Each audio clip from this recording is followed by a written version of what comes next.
You were born 1996, July 10th? 1998. 98! Okay, my bad. Piper was born in 96. How? Yeah, 98. My bad. That's okay. You were But born July in 10th, right? 95. Yes. Huh? July 10th, though? July 10th. Right. And do you remember much of the house we lived on in Espinosa?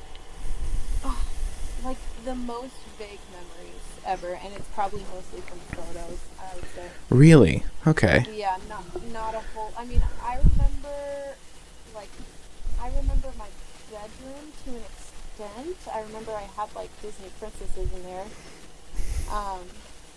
And I remember my bedroom was the first. It was like in the living room, right? It was next to it. Yeah. So like there was the living room, which was where you entered from, right? There was like a front door, Mm-hmm. and then you entered into the living room, and my door was like the first one to the right. Yes. Is that correct? Yes, you're absolutely right. Yeah, I don't remember the details of the room, but I do remember that. And I remember there was like a little walkway. There was like a step up into the kitchen or a step down. I can't remember. That I don't actually. I think that was from the house after we did the remodel. Really? Yeah, that's from the back of the kitchen in the house afterward, because there was the kitchen and then there was a step down into the washroom outside. Right, and then your bedroom, like there was like a hallway up to the time, maybe like a small hallway. I could be remembering these very vaguely, but yours was on the left, and maybe mom and dad's was on the right, unless there was another place where but I don't recall Right. their bedroom at all. So yeah, I do vaguely recall yours. So. I think I know where their door is, but I couldn't tell you for sure. So like I think so when you come in the front door, you're in the living room, and it's kind of long ways, like longer, like the door or the wall on the other.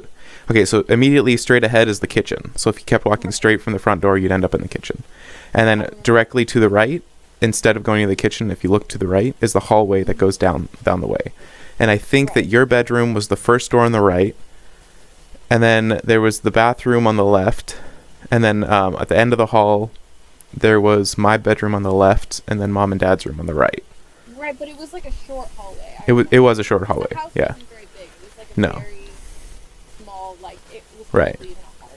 Yeah, it was like the only place besides your bedroom that you would actually hang out was the living room, and that's basically like the whole house right there. Kind of like how mom and dad's new house was. Right, and to be fair, I was like what, like less than 5. Like I was Right, 5 and a half right. when we moved to the new Yeah, house. I was in 3rd grade, so you were like in first, if that. No, I was in kindergarten. I Right. was halfway through my kindergarten year when we moved to the new house. Right. And I only know that because that's what mom and dad remembered telling me. Right. Yeah. I don't remember that like from my own brain. Most of it's just from what you piece together. Yeah. Right, exactly. I mean, because how much do you really remember from 5 years old? Like, Right. At least Right. I don't.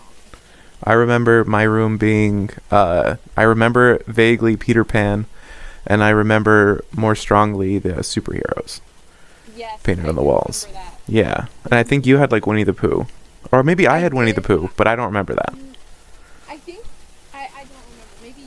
Maybe you did have Winnie the Pooh, but I know for a fact I had Disney princesses for sure. You know what we should talk about though? How cool it was that we actually got like murals painted on the walls as kids. Yeah, you're lucky enough to have Yeah. such a cool. Because we were broke, but I bet Uncle David was like, "Hey, I'll paint your kids' bedrooms, and all you have to do is pay for the supplies," and that's really cheap by comparison. Right. Yeah. So and I bet he used our bedrooms as kind of like portfolio stuff, so he could like show people, "Hey, this is what I'm doing, and I'll do it for you." Probably because at that time that was like his side business. I think. Right. Visual. Visual. You remember that? Yeah. And the only reason he stopped doing that is because he did a mural for First Pres in their kids' playroom.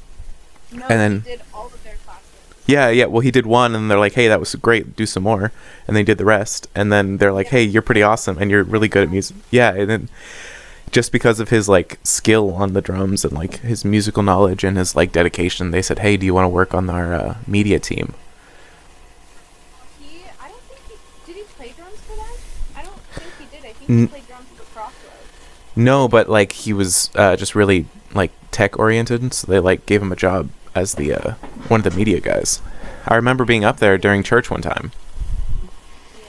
and that was wild. Yeah. Their whole service is like insane. It's I mean, huge.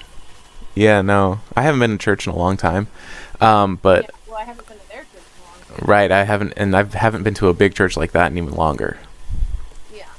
Church is closed now, anyways. But Right. Who knows though? Man, do you go to church up there? I have a church up here. Hmm. It's called Arbor Chapel. And do you remember Brian Crobley? Brian Crobley? No, Brian Crobley. He's the guy who he did youth ministry for us. Yeah, I do. Yeah, he does youth ministry at this church, and he's starting to do some other ministry. But him and his Wow. wife go to that church and work at that church. Dude, that's so cool. And that's how I was introduced to it, because I think when we came to visit one time, one of the times that I came up to visit Wu when we were dating, we went to that church, and it was pretty nice. It's just very like, It's a different feel. yeah, it feels like home, like a home church, like Crossroads, but like better and more young and more like youthful, and something that I could have connected to more. And we did. Him and his wife, and then another couple, and then Wu and I did like small group. So we would go over to their house, and we would talk about Sunday service, but then we'd end up just kind of like hanging out and like playing video games and just like talking about life. And it's pretty cool. I think I thought it's the same. But yeah, it was interesting to get to know Brian in that level, instead of him being like my pastor in some way. He was like just a friend, somebody who was like at high level, you know. That was pretty cool. Yeah, I had coffee with him once. Yeah, he's a cool guy. Good guy. Yeah. Really interesting guy. Yeah, no, I would love to have another conversation with him now at this point in my life. Because back then, back then it was very much of a like, I'm talking to my youth pastor essentially. Right. And it was less of, yeah, and like then he like tried to talk to me like an adult, but it kept coming out like he was a youth pastor. So, and also I had a lot different like outlook on life at the time too. So it would be really interesting to talk to him now after I've changed my mind on a lot of things, to see what he would say about that. Yeah. Well, I mean, just being like open to a conversation, it doesn't mean that he's gonna try and change your mind, or that you're gonna try and change his mind. Just going over some like difference in opinions, or just going over conversations of life, because everybody lives life, whether or not they're religious or not. Everybody goes through similar experiences to some extent. And there's things that we can relate on in any circumstance. It doesn't necessarily mean we have to believe in the same thing, you know? Yeah. So yeah, like part of me wants to go, because that's true, like what you just said about everybody has their own experiences, so that you just kind of you should just know that and accept that. But on the other hand, it's like, okay, yeah, I came across some questions that I wasn't getting very good answers to, so then you attempt to answer those questions, or you just ignore them. And at a certain point, you're like, this thing that I grew up with, as amazing and wonderful and lovely as it was, I'm not so sure it's the be all end all as it claims to be. Well, so it's like, no, of course, but it's not like I just said, here are the options, this is the one I like. It's, here are the options, this one makes this much sense in these areas, and this one makes this much sense in these areas. Well, that's weird that it doesn't. So now that I grew up in a family that was religious, do I Do I just, and now that I'm no longer religious, do I just say, well, now I just don't agree anymore, and that's it? Or do I actually talk with my family and go, here's what I believed for a long time, here's what I thought you believed, why are these different, and then let's talk about it. But like, there's just like this heavy sense of don't talk about it with them or they'll get upset. But like, if it's, isn't this like the most important thing to humanity itself? Like, I don't understand why we don't talk about it. Yeah, absolutely. But I also feel like this is something that each and every person, religious or not, thinks about. And to be quite honest with you, like, at the age that you are and the age that I am, are we going to really have an answer to it at this moment in time? It's a lifelong thing. You're not going to be...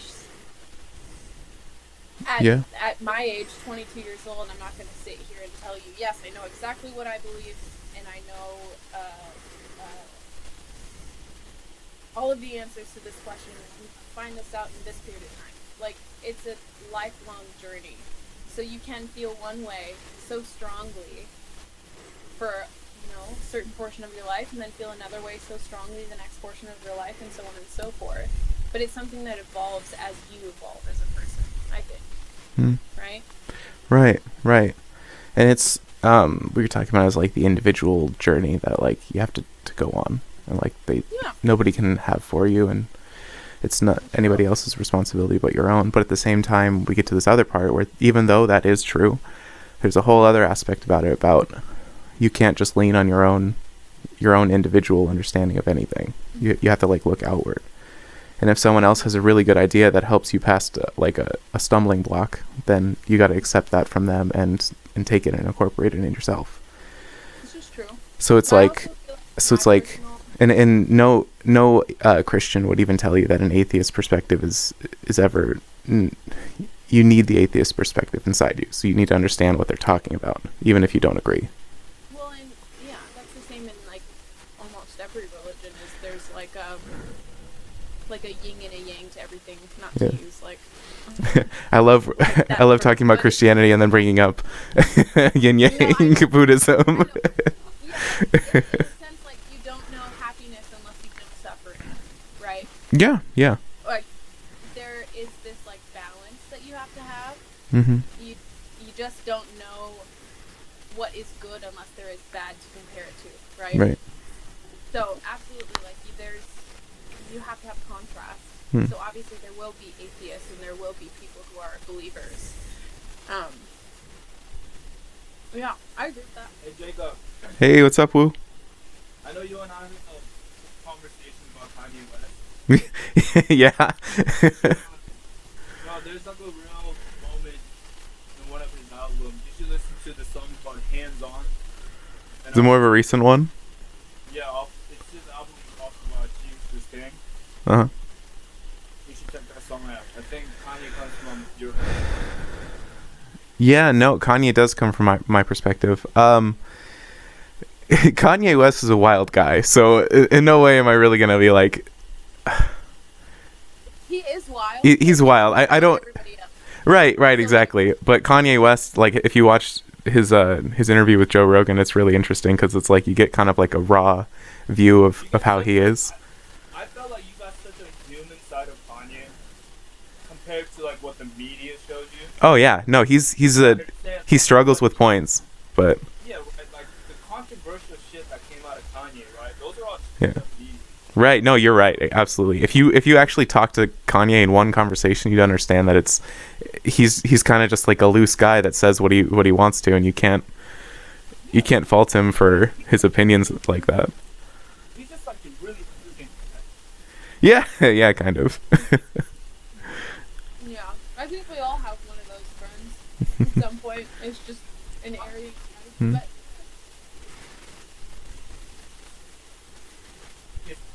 absolutely, I agree with that.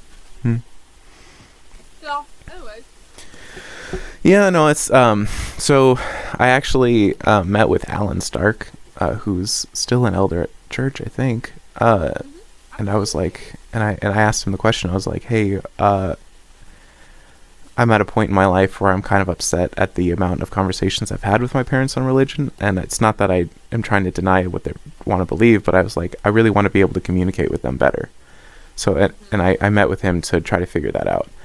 And what did he tell you? And on a video conference, it was really interesting because I was very clear what I wanted to do was talk with my parents about religion better.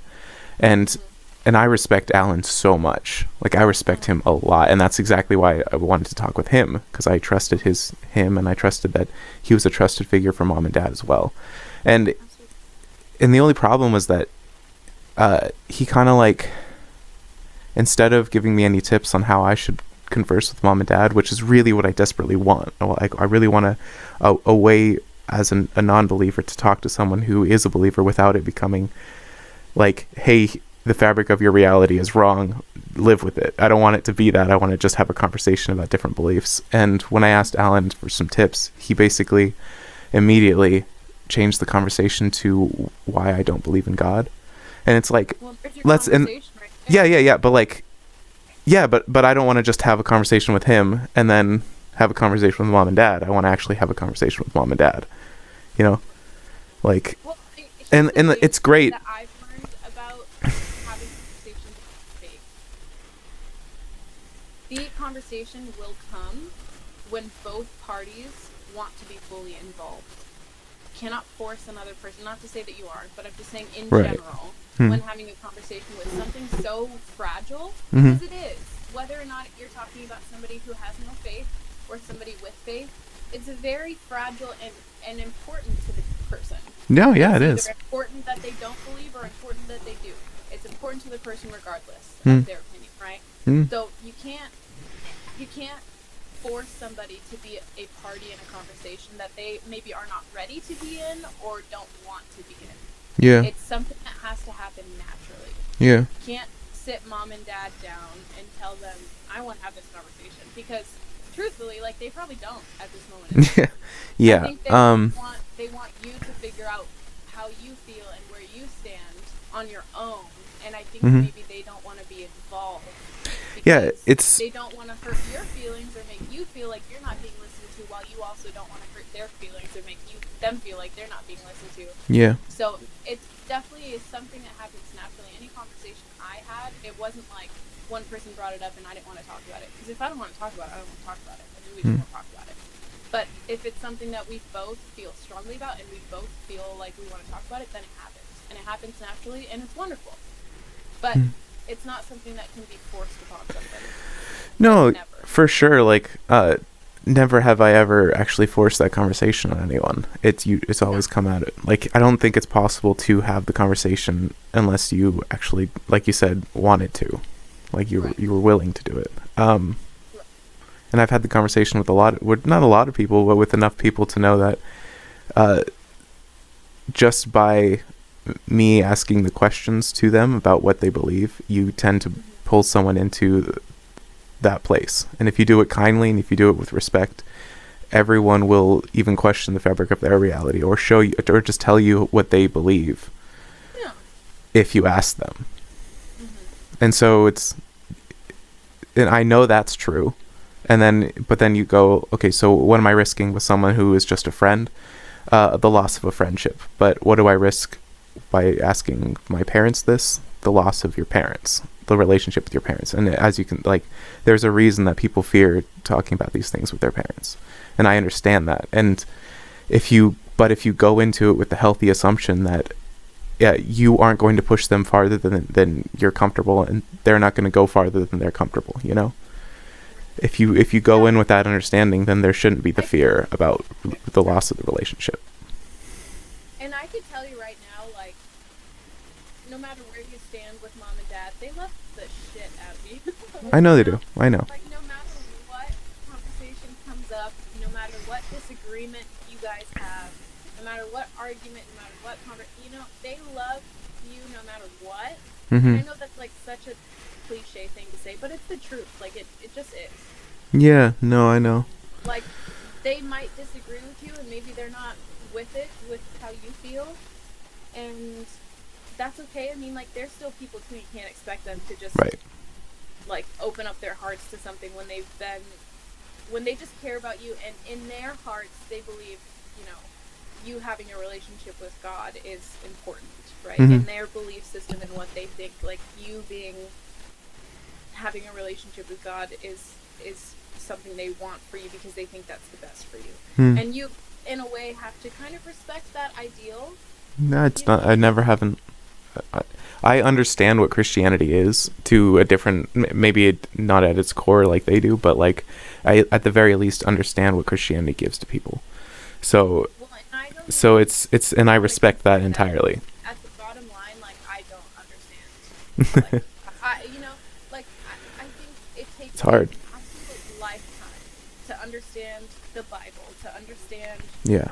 all of these things. But When I it comes say down understand, to I don't mean it, like fully. I just mean that I have an understanding. right, you have like a Yeah. general. Of course, it's way too complicated, but still. Excuse me. Yeah, I just think I don't know, religion and Christianity and whatever is different for each person. Yeah. No, Though it is. the beliefs are the same, the like relationship that you have and how you interpret those things into your own life, I think, is what sets each person apart Hmm. in their own walk with Christ, or however you want to. Hmm. Yeah. It's so interesting. So like for so long I was dedicated in believing that Christianity was true and the things that the Bible says were true. And now I've shifted a little bit in how I think about that stuff, but it's like because of that little shift in my core beliefs, everything around me is like a little bit different because the world's a much different place when you're Christian than when you're not. And I think that that's been kind of wild for me to like, because the reasons that I would no longer consider myself a believer are very, very good arguments to say that it's why I shouldn't believe in it. And because of that, I have had to change my understanding of the world. And it's been a little bit rough recently because it's like, and there's like a terrible fear behind it as well. It's like I now have to, every person has to make the decision. Do you believe that there is a friend always holding your hand, or do you believe that no, there isn't, and you're just kind of on your own? And it's like, well, of course I would really like the friend holding my hand at all times, but at the end of the day, I think that you can believe that there is no God and come out in a certainly stronger than you went in. Sure, I can understand that, but I also don't consider God as a friend that's holding my hand for everything. It's just a figure of speech. It's just saying that there's someone there to hold your, like, to be there. Yeah, I know it's a figure of speech, but at the same time, like, there's a way that you look at a like higher being or God in this sense, right? Mm-hmm. It's hard to put your finger on it because I don't think as humans we're supposed to like fully understand what that power means or what God is, right? We're just incapable. It's just impossible to understand something that great or that powerful, right? But to have, I think the one thing that I've always come back to, and I'm sure this will change or evolve as I get older and I have new experiences and things like that, but I think the thing I always come back to when I think of my faith or my religion, it's like, it gives me such great peace to know that though I have shame in what I've done here on earth, or the things that I say, or the things that I do, or how I am as a human, I'm already forgiven for it. So I could spend a whole lot of time feeling bad about myself and for the things that I said to somebody or how I treated somebody or the things that I did to myself for that matter. But I don't have to live that way because I know that I'm forgiven and that it's not the decisions that I make aren't who I am. It's just part of my journey as a person here on this planet. It was a lot of words, but I hope it makes sense. It did. It did. These. Yeah, I It's think really it's complicated. cool, you know? Would you No. like? Obviously, I don't want to like force you into a conversation that you're not comfortable with. But would you want to talk about why I would and wouldn't believe in God? Or would you want to move on to a different conversation if that's a little bit much right now? To talk about it, I'm definitely all ears. Hmm. But I don't want to go into the conversation. I'm not trying to lead you in any type of Right. direction, and I wouldn't want you to lead me in any type of direction. Yeah. Well, okay. Conversations can get kind of tricky when you do Yeah. consider that. So I think I'm willing to hear you out. at your at your core, you like, and it's hard to deny because everyone has that. Is like you would prefer that the person you're talking to agree with you, because then it's kind of like it's a double whammy. Both of us came to the same conclusion on our own, so that means that that we don't have to think about it too much more, because it seems like we're on the right track and like we're just correct. Yeah. So and it is going to get, but I'm just saying, like, we all have a little bit of confirmation bias in us. Sure, absolutely. But I We all like, can hear that we're yeah. right. But in conversations like this, I absolutely don't ever mean anything personally on you. Is all I'm trying to say. And I will assume the same thing from you. So it's like, so we won't step on any toes. No. I will be all ears. You tell me how you feel. So I guess I can explain this in a similar way to when I was talking to Alan Stark. So I fully trust with every fiber of my being the medical field, right? Okay. Yeah. So like, if doctors say this thing is wrong with me, without any study, without any questioning, maybe a second opinion, but like without any really questioning, I'm gonna accept what the doctor has to say, even if I have no way to find out myself. Like there's a doctor involved in the medical field, and that's a lot of trust we put in the medical field, and it's something that I believe is good. And even Christians would probably say that it is God-given, that they have a gift for healing. And if I was Christian, I would agree with that. And the process of coming to those conclusions that they come to is the scientific process, which is really, really interesting, because it requires a lot of peer review and a lot of other people to talk about, to check their work at every step of the way. And then you look at the rest of the scientific field, and you get to, most of them, Christians would say, absolutely okay.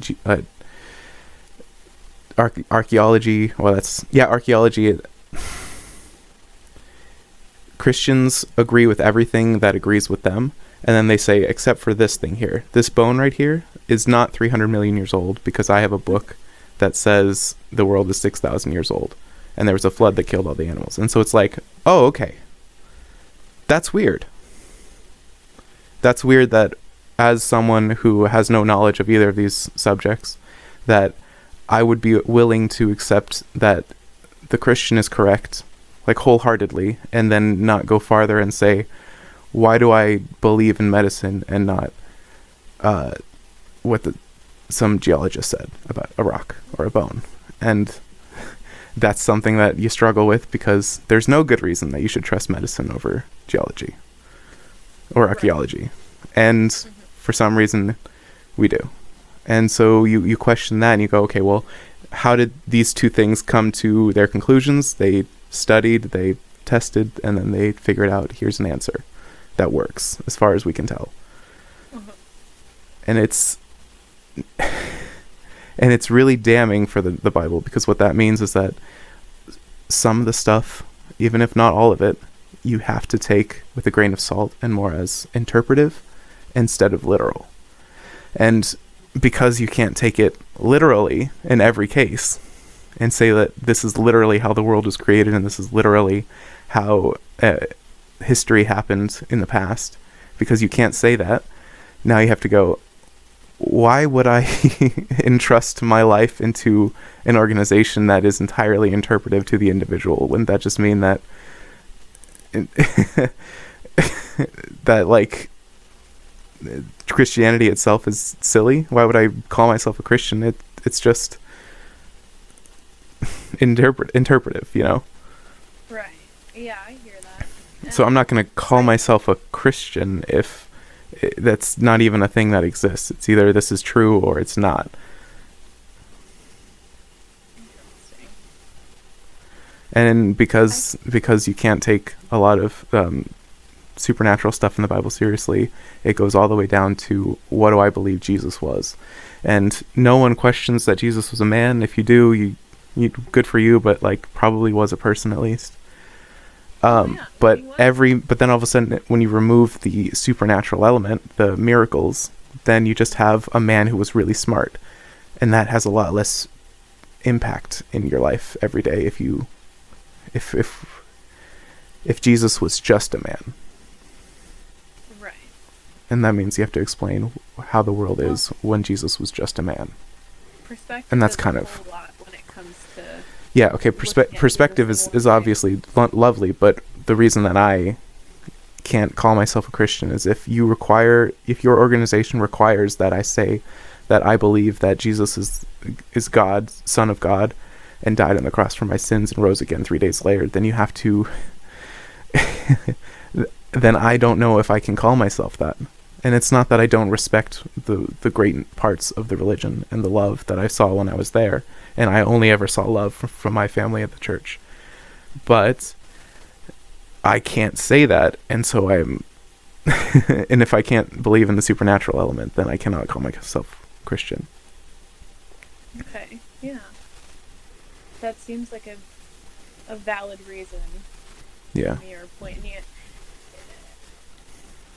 I, unfortunately, am not, educated enough one way or the other, which is why I think whenever I'm put in a position of conversation like this, there's always a point I reach where I can only go so far. I can't go one way, scientifically, if we're going to go that way, because I don't know enough, right? Mm-hmm. And I can't go into what the Bible says and what it means and yada yada, because I'm not educated in that way either.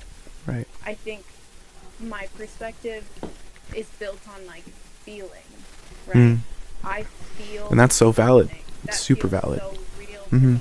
Yeah. So whether or not I know exactly what the Bible says or not, I feel a specific way, like something that is unmistakable from my experience, right? Something that's unmistakable.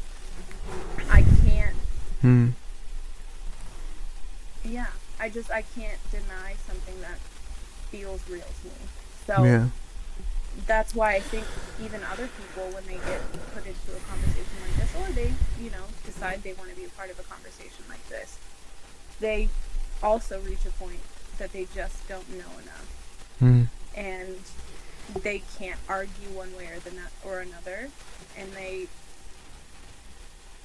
don't a general person just can't answer every question, But every general person can have an answer to that question, right? Like, the potential is there. But there's a point, like, if I wanted to give you a reason...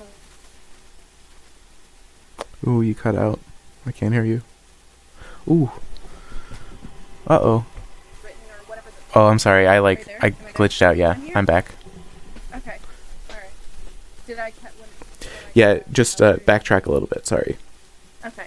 But yeah, I think we were talking about how... remind me where we're at. I know I lost my train of thought too. I thought it was over. Okay. You were talking about it's really difficult because everybody comes to like a certain kind of block in the road where it's like, this is as far as I have built, basically. Right. Yeah. I mean, I can only speak from my perspective. I obviously can't speak for everyone, but for me, like, I don't spend enough time doing research. I don't spend Nobody enough does. time. Yeah, right. And you are doing a lot of that right now, and that's really impressive, to be honest with you, that you take the time to, like, really consider that, and that it's, like, something that's on your mind regularly. And maybe my brain is too busy thinking about other things that I haven't put enough thought into it and into what I believe. And I do think about it regularly, but I don't think about it intentionally. Right. Like, I don't try to think about it. I just think about it. So I don't go on reading, like, articles and books and Yeah, I don't read enough articles. I should definitely read Huh? more. I should read more articles. Yeah. Well, No, books and from podcasts the other and perspective, like. because I know there's some scientists that are Christian, right?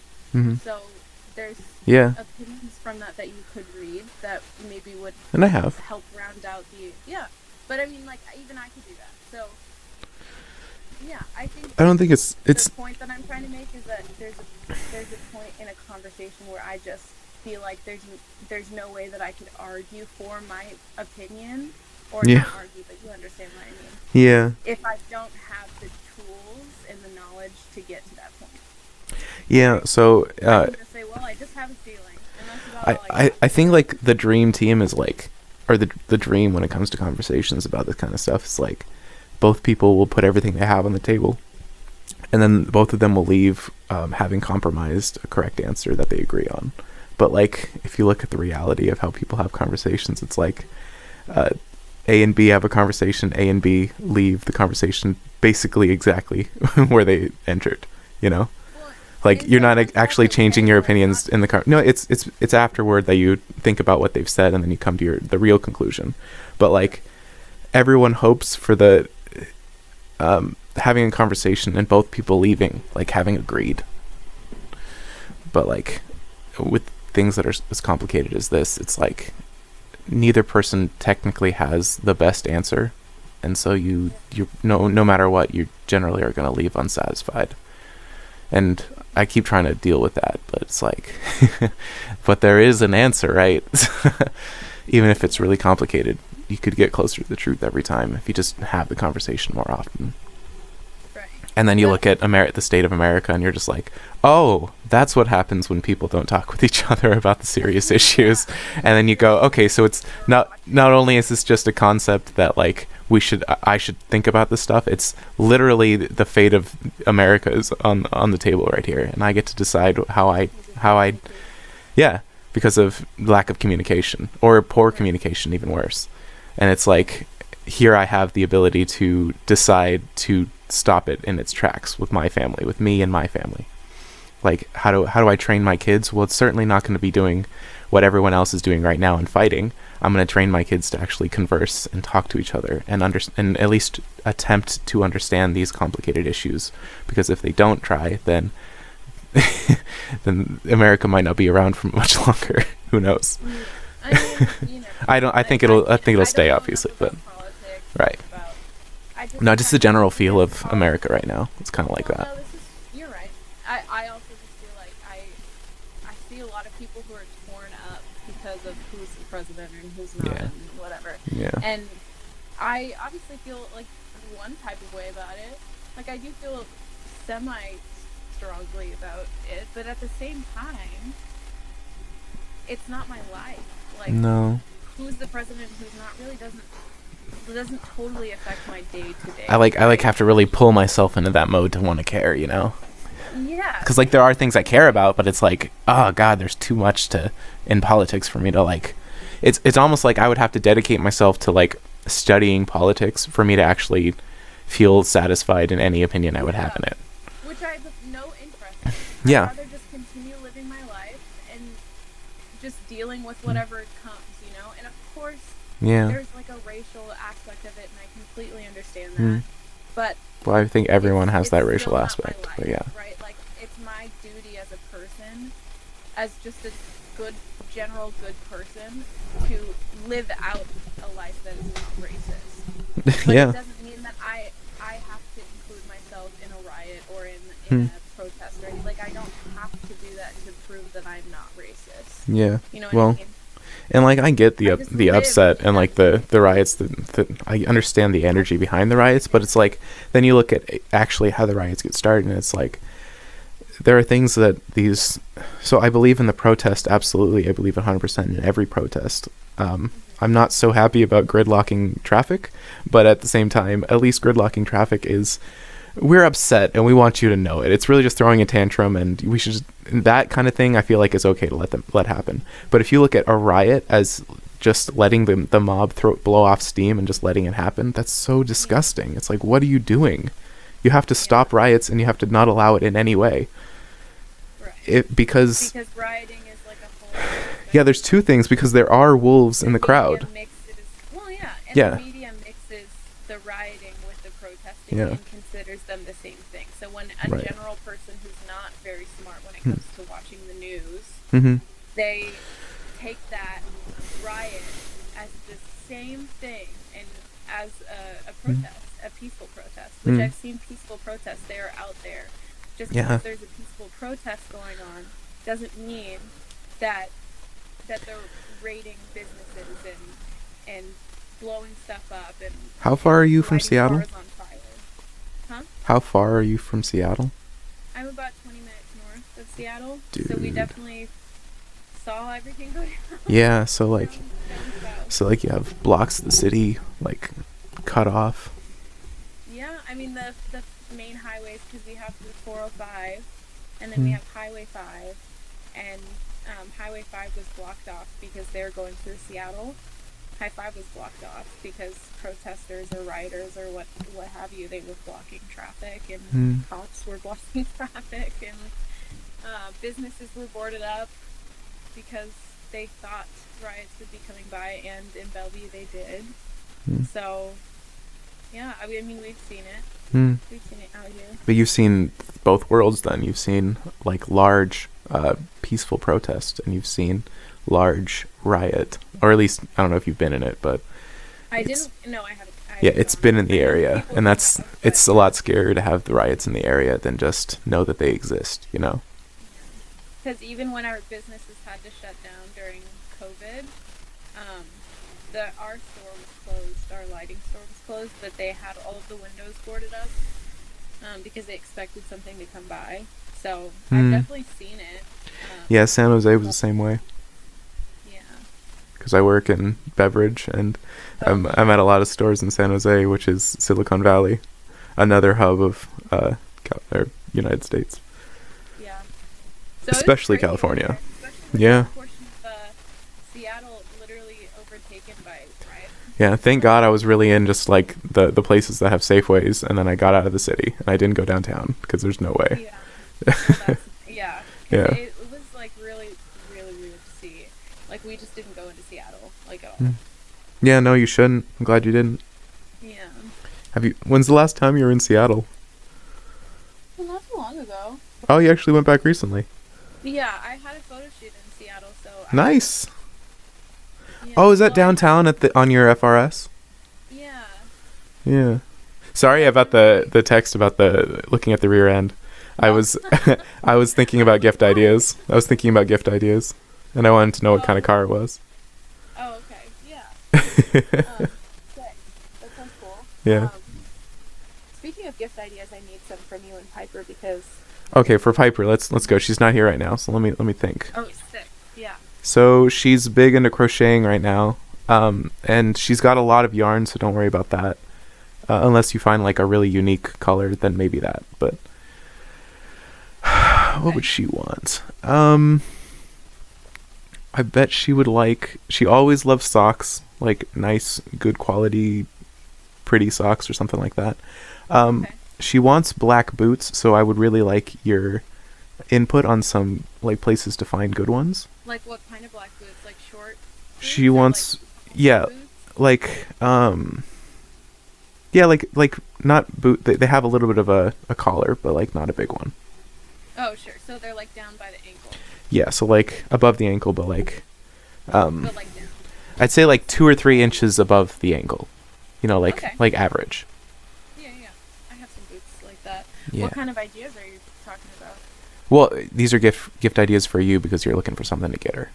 Oh, okay. I was just looking for that one. I was just looking for your input. Like, where should I look for that kind of boot? For boots. H&M. H&M would be fine, but they're cheap, and they're cheap quality as well. Okay. Nordstrom is a good Well- place. You can pay like a little bit more for boots, For but Nordstrom. they'll last a longer. Okay, period. I'll check out Nordstrom because I was kind of. Some boots from Nordstrom. Yeah, she really wants some like good quality black boots. Yeah, So I what we bought did this some year, waterproof boots from Nordstrom. yeah, it's definitely a good time for that. Well, yeah, like raining. Yeah, exactly. It's been raining out here too.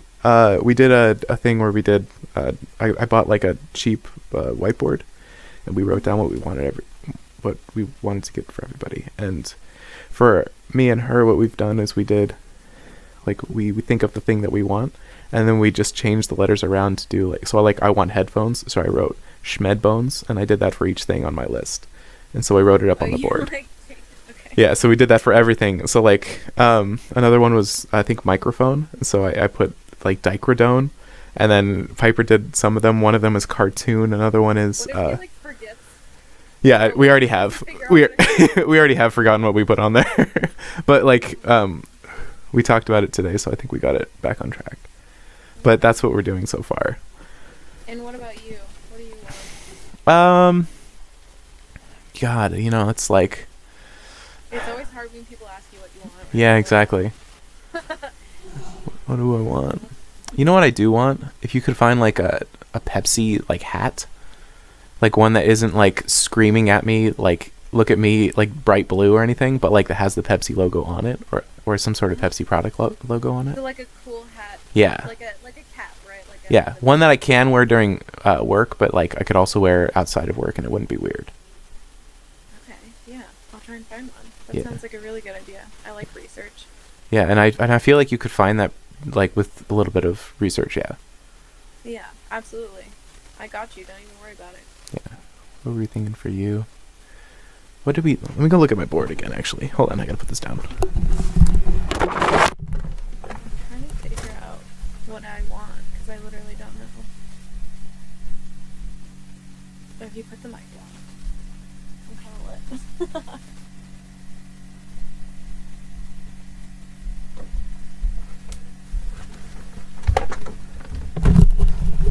It's so cold here. Not bad. Alright. Piper has one that's macaron that I still haven't figured out. She's got snack toots for black boots. Dingalings, which I think was earrings. Leper finder. Oh, pepper grinder, that's what she wanted. Janet's probably jackets. You guys shouldn't have done like random words. You should have done like the words but mixed up.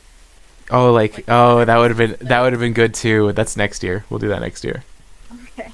You're welcome for the idea. Yeah, no, for sure. Like, I have one that's bone lace, that's phone case.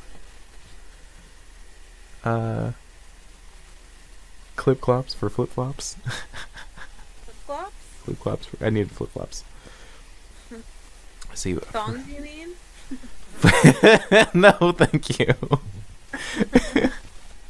No, you know how flip-flops are called thongs? Oh yeah, you're right. Oh god, I'm an idiot. On the board. Just like just put bongs. Oh man. Okay. But yeah, for us, Piper loves tea, so you can always go that route. She doesn't drink it that often, so you might actually want to go for coffee. If there's like a really good coffee brand that you know of, that she also likes that. She grinds that every morning. Listen, there's a Starbucks Reserve Roastery in Seattle. Ooh, for the reserve, the good like, stuff.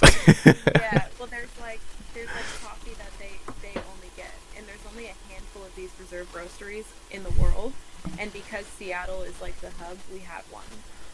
So this right. is like specific to the reserve roastery, which means you literally can't find it anywhere else. Right. I think the first wasn't like the first Starbucks in San Francisco, and then the second was in Seattle. What? No. Or is it vice versa? There you go. The What? first one is Pike Place. That's why they have. Yeah, in San Francisco. Or is that Seattle? Brother, that's Seattle. Oh, I don't know anything. Gee. Whatever. Starbucks was born in Seattle. That's right. Okay, yeah, you're right. I should have known that, honestly. Yeah, at Pike Place. Right. For some reason I was thinking Pike Place was in San Francisco. Yeah, Pike is a street in Seattle. Oh, okay. Okay. There you go. Now you know. Dude, I want to go back to Seattle. That was fun. It's really cool. Dude, you know what I was thinking of the other day? That I was actually going to call you about? Well, now 'cause everything's closed, but anyways, what's up? I was thinking about the other day was but I was super stoned, so I didn't actually call you. But dude, wouldn't it be amazing if like you, me, Piper, and Woo all went to Japan on vacation, like next summer or something like that, or even next like summer. yeah. Can't go next summer, dude. Well, we can like obviously later is definitely better, so we can save up more money. Well, but like later is- that's what I'm talking about. Like that we can't leave the country. And yeah. That's what I was saying. Like we can wait later. Like instead of this next summer, we can do the summer after or something like that. Yeah. Well, And we we'll just- have to keep you in the loop on where we're at with, because as soon as he gets, his green card, then Right. we're like cleared. And Right. he can How's go that back to where going? he can go. I don't even want to. Is it still DACA stuff? Such a long process. Because like No. Biden just won, and he said the first thing he's going to do is reinstate DACA, or Dreamers, or whatever it is. Well, DACA's already good. Who's on DACA right now, so that's not a problem.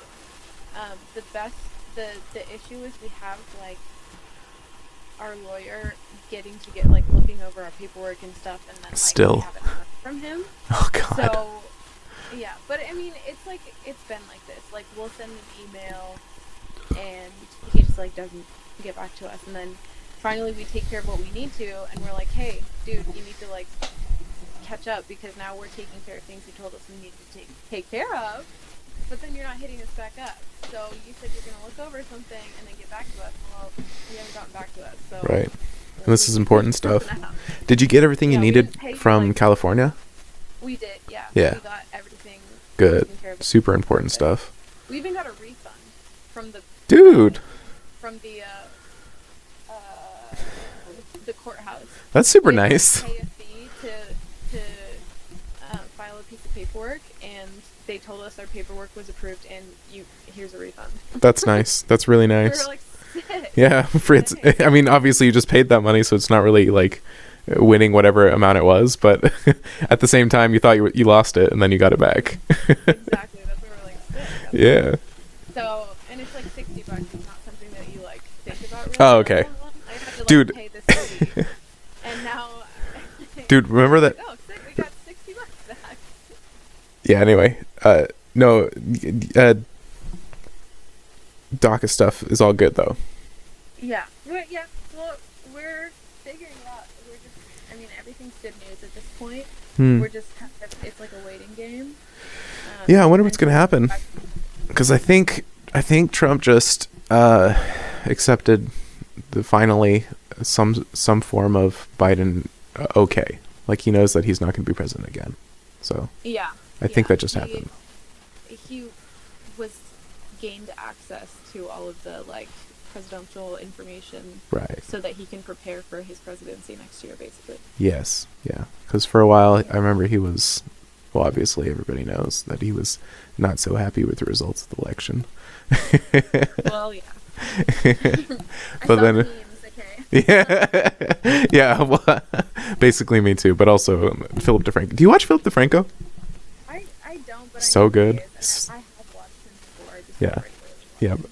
It's. I mean, obviously, it's He's very news. matter of fact. Yeah, it's news, so it's like you watch it when you want to, but like at least it's good news, and it's the most clear on what his intentions with the information are. Yeah. It's pretty obvious that he's trying to tell you. Yeah, it's pretty clear that he wants to tell you all the information, but he's not hiding what he believes, and he just wants to be clear about what is what. Yeah, I think that's true. I think that's where the news gets like regular news gets all Yeah. fucked up because Yeah. So like I'm trying to watch other people too. So there's like Secular Talk, which is amazing, and the guy's great, and like he's really entertaining. But the more you listen to someone, the more you start picking up on like the little things that's like it feels like from the get-go, from you even discovering it in the first place, was mostly based on your opinions before that. So it doesn't really feel like you're looking at this objectively and then telling me what your opinion is. It feels like yeah. you're just telling me what you think about this large subject, and it's like, that's great, that's good information, I see why people enjoy that, but I much rather have like Philip DeFranco, where most of his like stories come from a team that like studied this, Right, and so it's on like more top of that, trustworthy. it's neutral Yeah. news. It's neutral news giving you the information to Yeah. allow you to form your own opinion. Yeah. on it, right? There's a team of people that came up with this information, and he's relaying that information to you, and then also giving his opinion on it as well. But he's not And he's news not at this manipulating point- the actual information itself. Right. Yeah, and news in general at this point. Yeah. Like regular news, we're talking Yeah. about CNN and Fox News and Yeah. whatever. It's not a neutral opinion at that point. They're Philip It's like DeFranco, so but like far- corrupt, is what Right, it feels like. Yeah, Right, like it's way so too big to actually fine stay with pure. him to make you his Yes. opinion. Yeah. And he'll change and flip something, and Right. he wants you to get you to, Yeah. to believe it. Yeah, And but he wouldn't at the that's- beginning of and his that's on career, both sides. or he doesn't now. Right. What I'm saying. Yeah. But like, if he was an organization that was as big as CNN, I think it would be really difficult to even stay out of the corruption stuff, Right. because everyone's Which talking is- about you, and so like you have all this like Which this is push why and pull I in the industry. kind of interesting for him that he's like indie news in a way, because Yes. he does reach that certain. Because he's close, he could do it. Yeah, right. Because he's still at like our level. and Yeah, it's- yeah. Like obviously He's like upper our level, but definitely our level. Well, yeah, but he's like a person just like Yeah, us, right? yeah. That's what you think when Yeah. you watch YouTube, is that they're just a person just like us. Now, when you're watching regular news, Mm. sure they're a No, person yeah. just like us, but It's not he's their a opinion they're reading. yeah. They're reading somebody else's words. Yeah. Just giving it to you, you know? Yeah. So it's like, it's very different, the feeling that you get when you watch YouTube versus like Yeah. regular TV. You know, And there's such great value in both, but like I mean like Yeah. or I wouldn't say CNN or anything now, but like I can see why people gravitate towards more of like a person who's done research telling me things about what they've researched, and like I see why people like that too. But also the organization is really nice when it's not corrupt and people aren't just like projecting Well, and that's agendas why from NPR corporations. NPR is big, but they still attack. NPR is really good.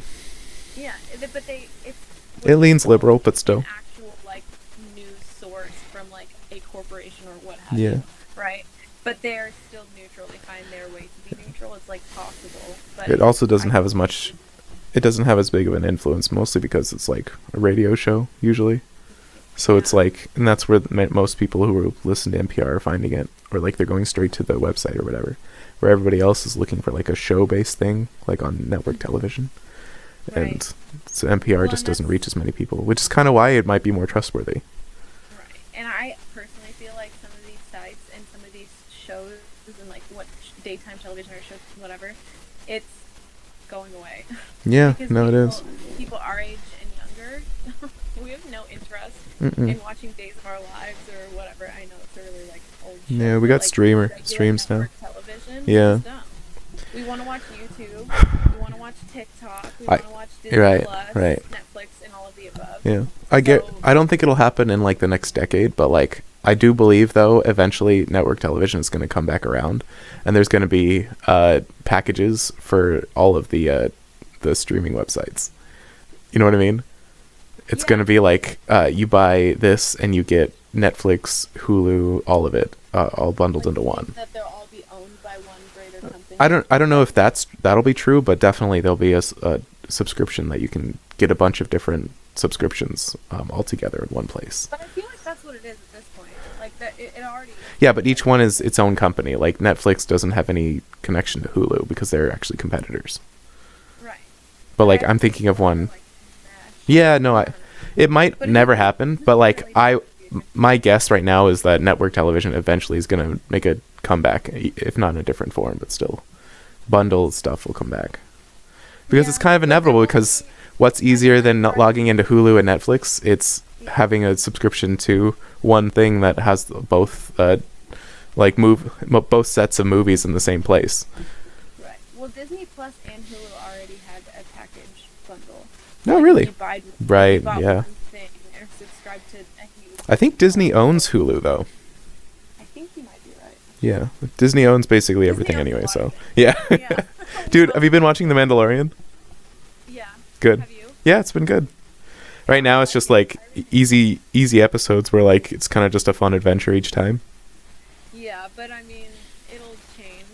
I'm sure. Yeah, no, I bet it's gonna get more epic. It's like it's not even halfway through the 'Cause season. The first season was. Oh yeah, yeah. But yeah, we've been enjoying it. Did you what? The next episode. Are you caught up though, Yeah, we are. dude? When when fucking We're doing, baby, like, 4 Alright. When Baby Yoda ate the egg, I was like, what the fuck? I was like, what the? When he like sits in that classroom while the other, while the Mandalorian goes on like some mission, and he like uses the Force to steal the cookies. That was like, it's just like it's such a different view on Yoda, right? Because Well, I it's, don't know. species. Yeah, exactly. I thought you were saying that was Yoda. I was like, whoa. No, I don't think so. It's not him, but it's his species. And It's so know cool. nothing about him. I know. So it's really interesting to see, like, he's 50 years old, but he's an infant. Right. Like, okay, my Shows guess. how old Yoda is. Right, exactly. He could be like 900. Who knows? My guess on what that species Right? is. He was like hella old. Yeah, he was. So he must be like 1,000 years old or something. Right. Like that. My guess, and this is probably wrong, but like my guess on what that species is literally the Force wills that species into existence whenever it feels like it's the right time. That is a really interesting concept. Yeah, so it's like the species only exists like when the Force culminates in a certain spot, and then bam, there's a Yoda, and someone takes care of it. That's crazy. Because that would be really cool, because that would explain Yoda too, because that's where he would have come from. Right, And because there's like nobody else like him. yeah, and because of that, there's like an extra layer on what Yoda was. Right, he was literally the embodiment of the Force. Yeah, literally yes, one of the embodiments of the Force, but yes. That's crazy. So okay, and he's on his way, right, to like take the baby to the Jedi. Yeah, he's trying to figure out who's going to take care of it. Yeah, but if he's taking it to the Jedi because he knows the Force exists Mm. because of Baby Yoda, then that makes sense that he's Yeah. connected to that somehow. And my theory on that is even more, because it was a baby born of the Force, which is neither good nor evil. It would be no wonder that this baby doesn't have a moral sense, because the Force itself goes right down the middle. It'll eat a frog, and it'll eat a sentient being's baby, essentially, because it doesn't understand. And it has Yeah, moral. because it doesn't understand, because it's just an embodiment of the Force, where it like walks the line. It would have given a really interesting view on what Yoda actually was, that he wasn't just a Jedi, but he also understood to its entirety what the dark side was, Which is why he was a master. which is why he was a master. Exactly, you have to have that to be a master of his level. Because he was a master of masters. Yeah. Didn't he train like multiple Jedi? Like, Yeah, no, he was the guy to go to. In fact, until it was retconned that Qui-Gon Jinn was going to be the one that trained Obi-Wan Kenobi, that it was actually Obi-Wan Kenobi was supposed to be trained by him, because he's actually like the guy to train the next generation. I think you really should play this Star Wars game because it's actually really. Well, I don't have an Xbox and I'm not getting one, so. Well, it might be. Do you have? I think it might be PC too, don't you think? If it's Star Wars, maybe, but they tend to go straight to console stuff because it's easier for their. You might want to look into see if this one is PC. Well, I got- because I think it might be. I got But it tells a really interesting story about after. It's the called what? Jedi. It's called Star Wars: The Fall of the Jedi. Oh, Fallen Order. Oh yeah, Fall. I have that. Oh, you I do? played it. I didn't beat it, but I have it. Wait, what is it called? Hold on. Oh yeah, that's what it is. So you Star Wars Jedi Fallen Order. Yeah, I have been playing it actually. It's Let's see. really interesting. It's really good. So that guy actually played the Joker on a TV show called Gotham. Oh really? So when I look at him, all I see is the crazy teen version of Heath Ledger. But so that was a little bit weird playing the game, but like other than that, it's actually really cool. It's a cool game. The fight mechanics were really fun, and the story's actually pretty good. The fighting is really fun. Yeah. Like, It's hard on hard though. Yeah, I'm just playing on story mode. Like regular. Yeah, no, I had to play it on But, story like, mode too because it was too hard otherwise. I literally will never be able to play it on hard. No, it's exactly that's what I'm saying. Even I who like play video games actually was struggling with this one. It's pretty fun though. Like Yeah. when you're mid fight and you like do some crazy flip over the guy's back and then stab him, and then while you're like running up to people, they start to attack you, and then you use the Force on them to slow them down, and then and then you just kill them. Like it's so cool. And like Oh my It's so satisfying no matter what game you play in Star Wars. That like when you block with the lightsaber and then block the bullet back at them. Yeah. It's like, oh, you know, I hit them. That's so sick. Can you imagine having a sword and then someone shooting bullets at you, and using your sword, you can bounce them back and kill that person that shot at you? It's really amazing. It's so cool. Yeah, it's just the fact that the force is involved, you have like a whole other level Right. of battle scenes. Yeah. You can control, and you have the different type of focus and like feeling, right? You have like senses that are heightened when you're using the force to fight. So like you're automatically going to be ahead of whatever it is that you're battling. In a way. No, yeah, exactly. It's a really fun game. The fucking clone fighters or whatever they're called. I can't remember what they're called. Stormtroopers? Gosh, I'm stupid. Dude, I went to that They die so easily. yeah, they're pretty fun. You just hit them one time and they just like Yeah. Yeah, they're just foot soldiers. They're just like pawns thrown at you. they just be killed. I was playing on this one like planet where it's like all the people there are the same kind of species as Darth Maul from episode 1, the guy that has the double-sided double-sided lightsaber. game? Yeah. But like, so what you can do is you can go to that planet early, but it's like they're so hard because you're actually supposed to come there later in the game when you've actually leveled up a little bit. So like I tried to do it right away and I kept getting like fucking steamrolled because they're so hard. You don't have like you haven't upgraded Yeah. your No, my stuff, yeah. And then I struggled through it so much and I actually got to the end and then it said, and then you come to a locked door and then it says, yeah, you need this key somewhere else on a different planet. So then I fought I fought through the whole planet and then didn't get what the planet has for me, and then it said, sorry, you'll have to do it again later. So I did. When you enter the planet again, you have to do it again. Yeah, exactly. So I did all that work for nothing. It was Oh my God, it was supposed to be part of the story that's like, hey, this is kind of hard, maybe you should come back later, and then you're supposed to leave and come back later. But I did that with Crash Bandicoot. so but in, fun. like, a different way. So I got Crash Bandicoot for like the remake of the first game. Oh yeah, the trilogy. I have that. I actually have that too.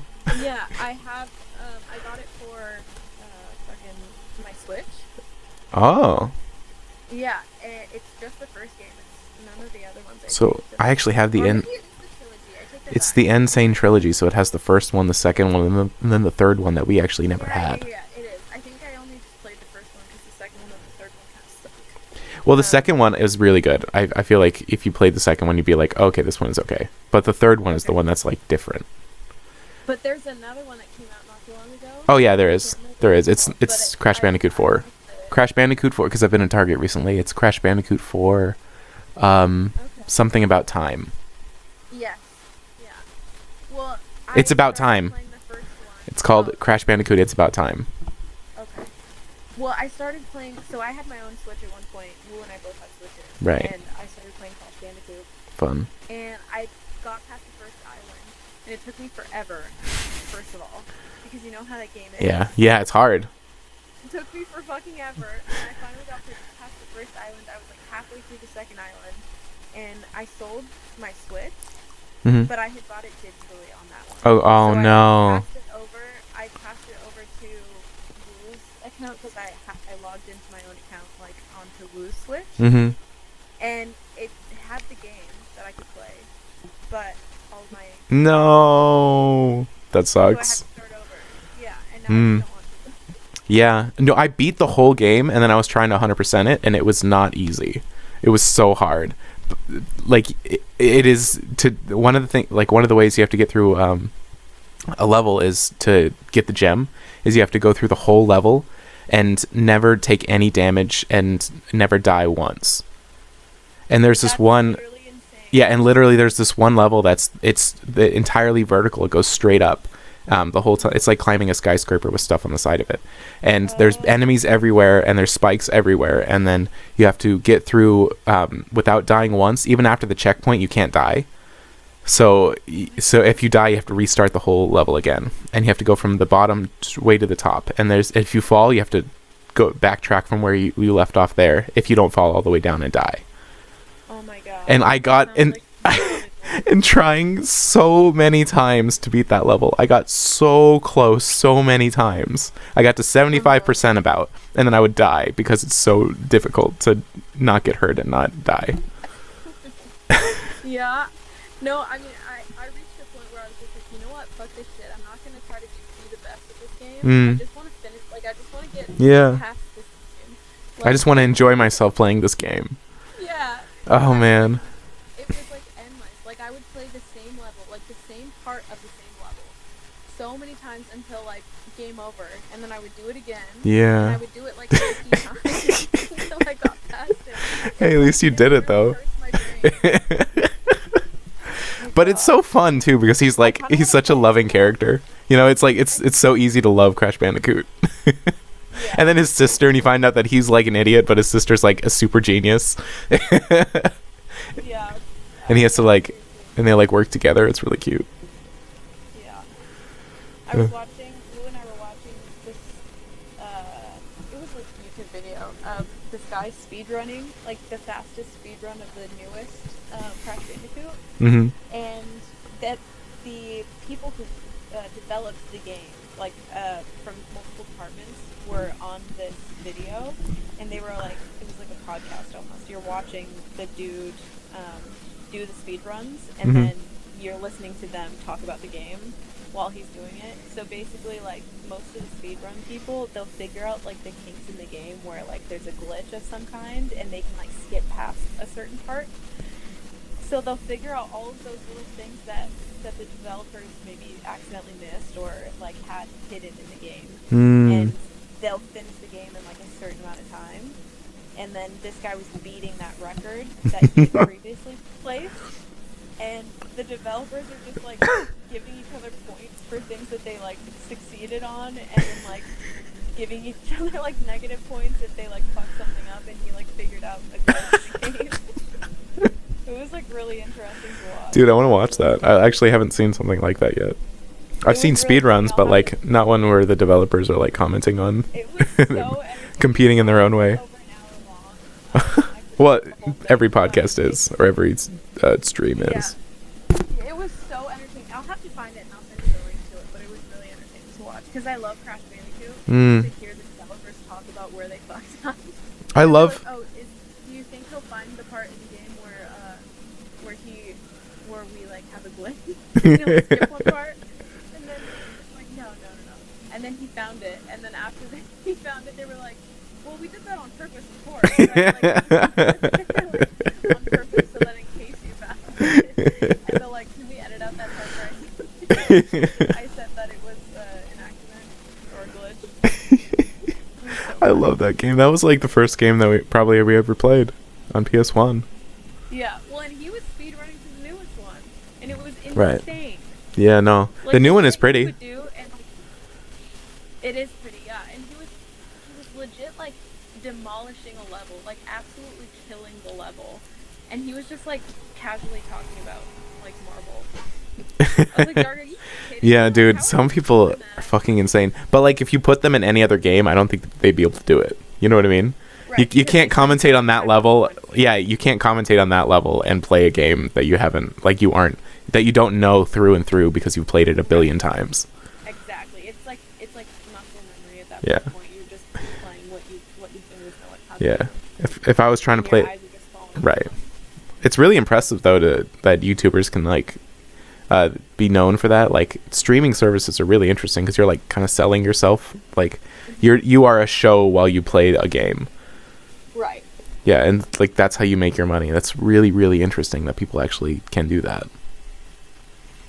Yeah, I agree. Have you tried that at all? I want to do that. No. But I Well, could. it's a thing because like you look at them and you're like, okay, like they're not playing the game because they enjoy playing games, and you'd have to come to terms with at a certain point you're not going to enjoy video games anymore, and it'll be your job. So it's if you're okay with the idea that that is a possibility, and you know you have to grapple with that.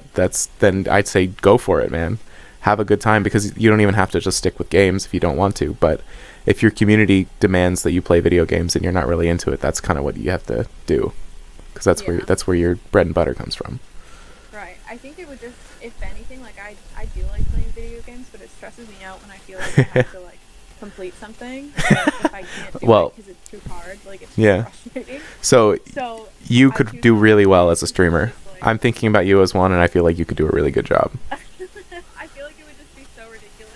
Well, that's Watch me like fail. yeah. Well, the thing is, if it doesn't matter if you're doing well or not. It's just like if you're having a good time, people like that. People like to hang out with someone who's having a good time. Yeah, which I would be. Yeah. I'd be like talking so much shit. I would say if you enjoy that, definitely like just pick a day and then start a channel if you don't already have one, and just Yeah. once a I'm week do a thinking stream. about getting a laptop. I mean, we don't really have computers here to stream it as it is. You need pretty good Wi-Fi too, or connection. We have decent Wi-Fi, but That's good. I'm thinking about getting a MacBook, but also in the future, I'm thinking about Jay is really familiar with like technology and computers specifically. Like he built his own computer. Not a Mac. No, not really. He would not. So that I have. Okay. Oh, I see. But I see. No, yeah, that's for me. But he built his own like huge computer. Like gaming Fucking computer, right? massive. Yeah, and he has like multiple monitors and like the best stuff. Hmm. I just want one that I could like do streaming if I wanted to with, and that I could like edit videos and stuff on. Hmm. Yeah.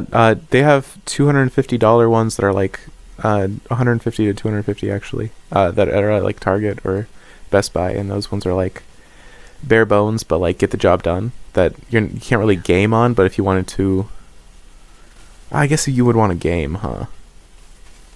Well, yeah. If I'm streaming, I'd want Yeah. something that I can.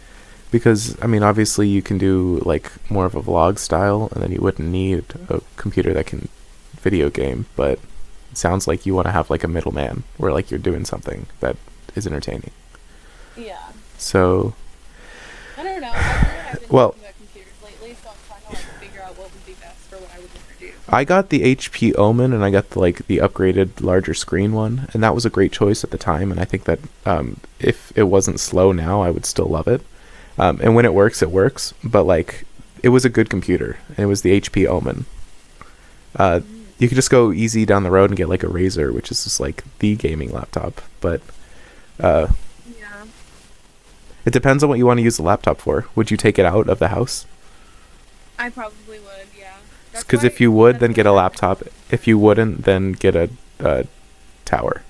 Because I wish I had gotten a tower instead of a laptop.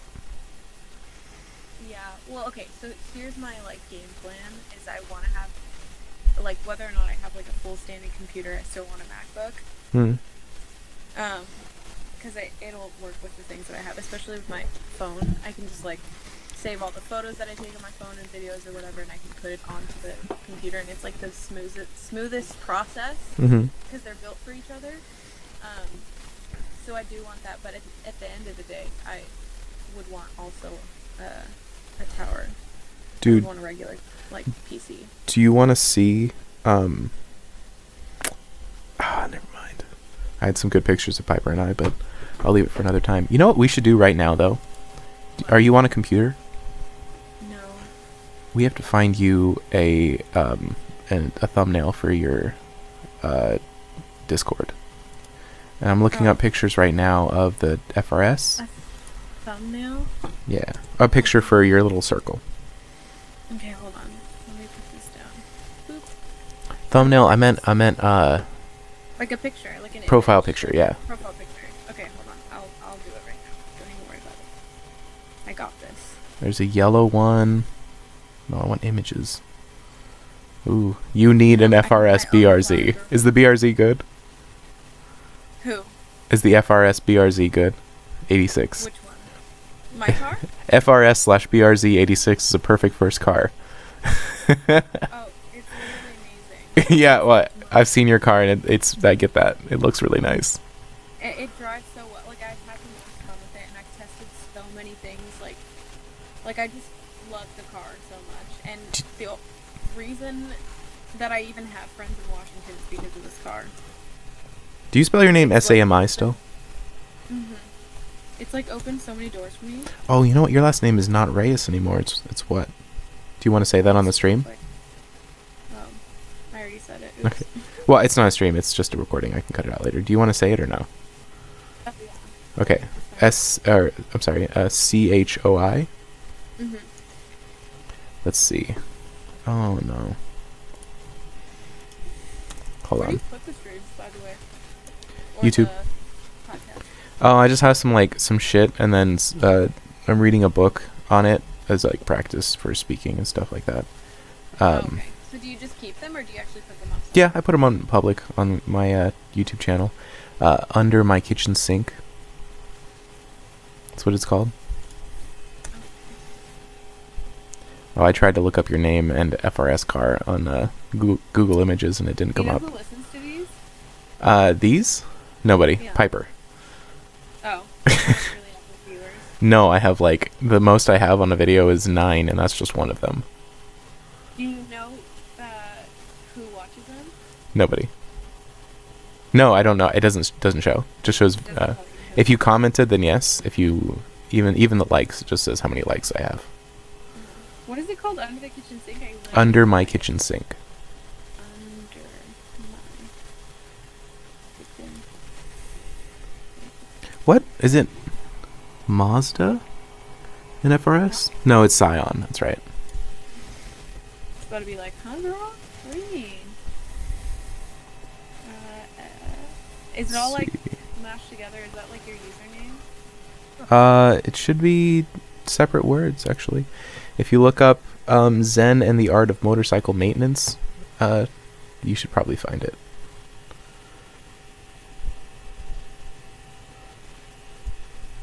Which, by the way, is an amazing book. Like I just hold on. Oh, hey, I like your car. Your picture. Zen and the Art of Motorcycle Maintenance. Yeah, that's my too.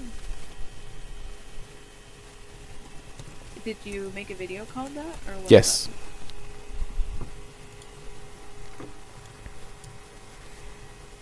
I did, yes. I like your picture. Yeah, I've just been reading stuff on that. I posted some videos of doing Halo, and then I was doing a podcast with Aaron Young, actually, and I posted that as well. But I can't find you. let me pull up my YouTube. Under my kitchen sink. That's got 2 subscribers. Hold on one sec. Let me do this. Copy that. Here, try this. And send.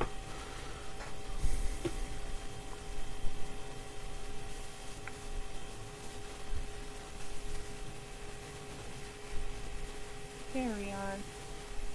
You find this? The link I just sent you? Yes. Cool. Yeah, I just subscribed. Hey, look at that. I'll post this probably tonight, actually, because it's really easy to just pop it into the editor and then post it. I've been doing mostly the read through. I'm not really like really a good speaker, so it's like really nice to Just read something. yeah, to read out loud, because how often do you read out loud? And then you're going to be doing that for your, like, that's like a core thing that your kids will remember if you do that with them. And I'd really like to, if the way in the future, like years down the way, like be able to give them some sort of like interesting read through instead of like struggling with words or anything like that. Because I've always been able to read like the words, but like I want to be like flow nicer, like have a better performance in the reading. Yeah. Absolutely. That's cool. Yeah. So it's just a hobby I've been doing recently. It's cool. I like that. And what I want to do with this one, with this interview, actually, when I post it, I'm probably gonna call it talking with my sister, Samantha or Sami. I'll probably do Sami. You know, Samantha sounds more distinguished. Do you go by Sami or Samantha? I don't go by Sami as much anymore. Yeah. Most of the go by Sam now. Would you like Sam? If I put your name in the title, would you like Sam or would you like Sami? I would like Sam. Sam? Okay. Yeah. I feel like I identify as a Sam Sam more than I do Sammy. Yeah. That's like what my close friends call me, or like Lou calls me. Is Sammy. I like Sam. And I like that. I like how that feels. Mhm. And I like how special it feels that somebody calls me Sammy, because that's like a name that I've always gone by. Mm. But In this case, you would rather it be Sammy or Sam. in Sam, yeah. I don't know. I just feel like I'm not as close with people up here in Washington too, so I'll say Sam. You know. And True. when somebody is close with me and they call me Sammy, that's like more endearing. If you were- I appreciate it more. If you were in Monterey and I had a friend and you were at home and they came over and I introduced you to them, or yeah, if I introduced you to them, how would you want me to call you? Sammy. Sammy. So I would be like, this is my My sister brother- Sammy. my brother is introducing me I as see. somebody who's special Okay. to him, right? So Sammy. So Yeah, in I totally in that case, then I would put Sammy if I put it on when I put the title on. okay, I like that. Yeah. Okay, cool. But yeah, this was really fun though. I really had a good conversation with you, and I would like to do it again. This is just the first one, but and then I know I asked Wu if he wanted to do it a while back, and obviously I'd like to talk to him as well. Is he still there? Mhm. No, he went to bed. Yeah. So He has to wake up pretty early. I'll text him maybe like in the coming weeks, and maybe I'll have a conversation with him, and we'll talk more about Kanye West, because He would that's love that. what a wild guy. Yeah. He's also he's like what they call a sneakerhead, I suppose. Which He knows is a lot about shoes, dude. oh, okay, You should perfect. definitely Then ask him about that. I'll get some information. I don't know if he knows a lot about women's boots, but I'll ask him about that. He knows sneakers, like Nike, Right. and Adidas, and all of those things. Maybe but the mostly, like, Yeezys. Jordan is definitely his Yeah. like specialty, where he's the most interested. So, and he would probably love to talk to you about that if Yeah. you did ever do a podcast with him. So Interesting. that's one thing. Well, like to me, because like genuinely growing up, shoes have always been shoes. So it would be really interesting to talk to someone who actually has gone in depth on what shoes are. You know what I mean? Yeah. You're like Absolutely. how actually interesting this thing is that I just take for granted because it's the thing that I strap to my foot and go to work. Right, exactly. Yeah, it's definitely interesting to talk about something like that where most people have, but they just don't Yeah. think about too much. Or even like the history of Jordans itself, because it's basketball shoes, and that means something, you know. Like that means there's a Right. whole culture that was revolved around basketball that has now expanded beyond a sport. Yeah, into the like street fashion and like Yeah, fashion. yeah, exactly. Especially urban fashion. Yeah, it's true. I feel like that's the same situation I find myself when I think about like cars. Hmm. Like it's something that generally people just drive. Like they just have a car that takes them places, and that's all a car is to them. Yeah, And when I dude. think about like my experience with cars, like it's not just a car to me. Like it's something that like helps me express my individuality and takes me places as well. In like a metaphorical way. Dude. You know? Okay, so I just sent you Zen and the Art of Motorcycle Maintenance. That's the title of this book. Genuinely, I don't know if you read that often. I don't read enough. I always need to read more. But read this book. Just pick it up and try the first chapter, and if you like it, continue with it. Because what you just said, I feel like you would love this book. Really? Yeah, no, genuinely. And like, and the fact that I come from like my own mentality is not what you just said is awesome, because that's what this book talks about.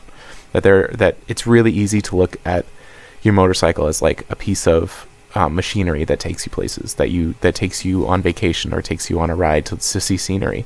But it's really easy to forget that what that is a complicated machine that does things. That does Yeah. amazing things and works in amazing ways and is extremely Yeah. complicated.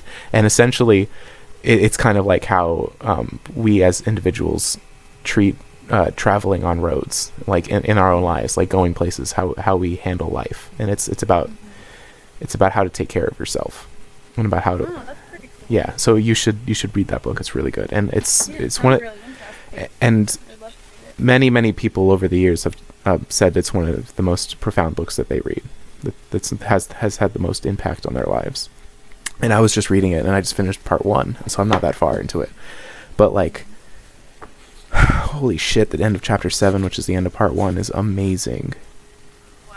It's just it really does like capture like that part of you that's just like that's suffocating under the weight of like of the world, because all of us feel that, you know, you just feel like that heavy hot weight on your back or on directly on your face, and then to like feel a sense of relief afterward, or if you feel it at all, is just an intense emotion that's hard to describe, and he does. And he does it perfectly, and it's so good. So like, definitely try to pick up that book if you can. If I wasn't reading it right now, I would send it to you. Okay. Yeah, I'll have to. That sounds really interesting. It sounds like something I would want to read. Yeah. Yeah. Yeah. Well, Anyway, thank you for inviting me to talk with you. Absolutely. Really cool. No, I feel like you and I, you live with someone, and then over the years, like after we move away, you just lose more and more touch. And I feel like we weren't best friends when we lived together, and that's kind of a mistake. Yeah. It's a mistake that now we have to live with, but it doesn't have to continue that way. It doesn't. We don't have to be best friends, but at least we can be good friends. Yeah. I can be good friends with my sister, and I would really, really enjoy that. Yeah, I would too, absolutely. And I think having this like as like a pocket, like a memory in time of a conversation we had, which doesn't often happen. Yeah, it's like a registry. Yeah, kind of. It's really cool. I think it'd be really interesting to go on the next like 10 years and then come upon this recording. Yeah. And like remember things. Yeah. Of a time where you and I had a period of growth. Yeah. We looked at the world in a certain way at this time of our life, and then we get to later on look back and see how we've changed. Because you can remember a conversation a certain way, but if you have like a recording of it, you've made it like official. Like you'll never forget this conversation. Right. You know what I mean? And that's a bigger thing too. Is that is for what all the amazing things that humans are. We are not memory sticks. We are not great at memory. No, it is like remember it however we want. Yeah, exactly. But there's no. Very big. Yeah. Exactly. This is as accurate as things are going to get as far as memory goes. It's recording it. Yeah. Anyway, I love you, and I'm really glad that we got this chance. And I think that's the end of the first recording. Well, I love you too. Later. And thank you for inviting me. Absolutely. I really